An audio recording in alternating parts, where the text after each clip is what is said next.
ഈ റാഗിങ് എന്നുള്ള സംഭവമാണ്. റാഗിങ് ആക്ട് ഉണ്ട്. നമ്മൾ പോക്സോ ആക്ടില് കുട്ടികൾക്ക് കൂടുതൽ പ്രിഫറൻസും കൂടുതൽ സാധ്യതകളും കൂടുതൽ അധികാരങ്ങളും കൊടുക്കുന്നു. SC/ST ആക്ടില് SC/ST വിഭാഗങ്ങൾക്ക് കൂടുതൽ അധികാരങ്ങൾ കൊടുക്കുമ്പോൾ അഗൈൻസ്റ്റ് വുമൻ കേസുകളിൽ സ്ത്രീകൾ കൂടുതൽ അധികാരങ്ങൾ കൊടുക്കുന്നത്. റാഗിങ് കേസുകളിൽ ജൂനിയേഴ്സ് ആണ് ഇതിന്റെ പവർ കൈകാര്യം ചെയ്യുന്ന ആൾക്കാർ. അപ്പൊ ഈ റാഗിങ് ആക്ട് എന്ന് പറയുന്നതും ഒരുപാട് 3 വർഷം വരെ ശിക്ഷ ഉണ്ടാകുന്ന, വലിയ ഫൈൻ ഉണ്ടാകുന്ന, 3 വർഷം അല്ലെങ്കിൽ 7 വർഷം വരെയൊക്കെ എക്സാം ബാൻ ഉണ്ടാകാൻ സാധ്യതയുള്ള, അഡ്മിഷൻ ബാൻ ഉണ്ടാകാൻ സാധ്യതയുള്ള, മറ്റ് പ്രോസിക്യൂഷൻ സാധ്യതകളും കൂടെ ഉള്ള കേസാണ്. ഇന്ത്യൻ പീനൽ കോഡില് 34 എന്ന് പറഞ്ഞ സെക്ഷൻ ഉണ്ട്. 34 എന്ന സെക്ഷനില് നമ്മളൊരു 302 ഒരു കൊലപാതക കേസിൽ ഒരാൾ കത്തിക്ക് കുത്തി ഒരാളെ കൊന്നു. ഈ കത്തിക്ക് കുത്തി ഒരാൾ കൊന്ന ആൾക്കെതിരെ മാത്രമല്ല 302 എന്നുള്ള ഒഫൻസ് നിൽക്കുക.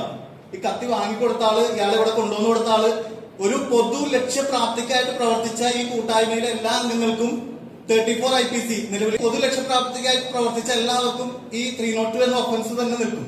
ഈ റാഗിങ് ആക്ടിലും ചിലപ്പോൾ നമ്മളൊരു ക്രൂരതക്ക് അല്ലെങ്കിൽ ഒരു കുറ്റകൃത്യത്തിന് നമ്മൾ മുന്നിൽ നിൽക്കുന്നു, നമ്മളിതിന് ശിക്ഷിക്കപ്പെടാന്ന് പറഞ്ഞാൽ സ്വാഭാവികമായിട്ട് നമ്മൾ മനസാക്ഷി ബുദ്ധിമുട്ടൊന്നുമില്ല. പക്ഷെ നമ്മൾ കൂട്ടത്തിൽ നിൽക്കാതെ, നമ്മളല്ലെങ്കിൽ ഒപ്പം ആ ഒരു ഒഫൻസിൽ നിൽക്കാതെ, നമ്മൾ മാനസികമായിട്ട് അറിയാതെ അത്തരത്തിലുള്ള ഒരു ഒഫൻസിലേക്ക്, ഒരു ക്രൈമിലേക്ക്, നമ്മുടെ പ്രത്യേകിച്ച് പഴയ കാലത്ത് പോലെ ഒരുപാട് കുട്ടികൾ, ഒരുപാട് മക്കളൊക്കെ ഉണ്ടായിട്ട് പാരന്റ്സ് നമ്മൾ പഠിപ്പിക്കാൻ പറ്റുന്നില്ല. നമ്മളൊറ്റ മക്കളും പാരന്റ്സിന്റെ ഒക്കെ വളരെ വലിയ പ്രതീക്ഷകളൊക്കെ ആയിട്ട് നമ്മൾ ക്യാമ്പസിലേക്ക് വിടുന്നതാണ്. അപ്പോ നമ്മൾ അത്ര മനസ്സറിയാതെ ഒരു ക്രൈമിലേക്ക് പോയി പെട്ടുന്ന ഒരു അവസ്ഥ ഉണ്ടാവരുത്. ശ്രദ്ധയോടുകൂടി തന്നെ കൈകാര്യം ചെയ്യണം ആ സംഭവം. ബാലചന്ദ്രൻ ചുള്ളിക്കാരന്റെ വാക്കുകളുണ്ട്, അറിഞ്ഞതിൽ പാതി പറയാതെ പോയി, പറഞ്ഞതിൽ പാതി പതിരായും പോയി. പകുതി ഹെത്തിനാൽ എടുക്കുമ്പോൾ നിങ്ങൾ പകുതി ഹെത്തിനാൽ വെറുത്തുകൊള്ളുക. ഇതിന്റെ രക്തമാണ്, ഇതിന്റെ മാംസമാണ് എടുത്തുകൊള്ളുക. ഈ പോലീസുകാർ നിങ്ങളുടെ മുമ്പിൽ വന്ന് പറയുമ്പോൾ ഞങ്ങളുടെ രക്തവും മാംസവും ഒക്കെ തന്നെയാണ്.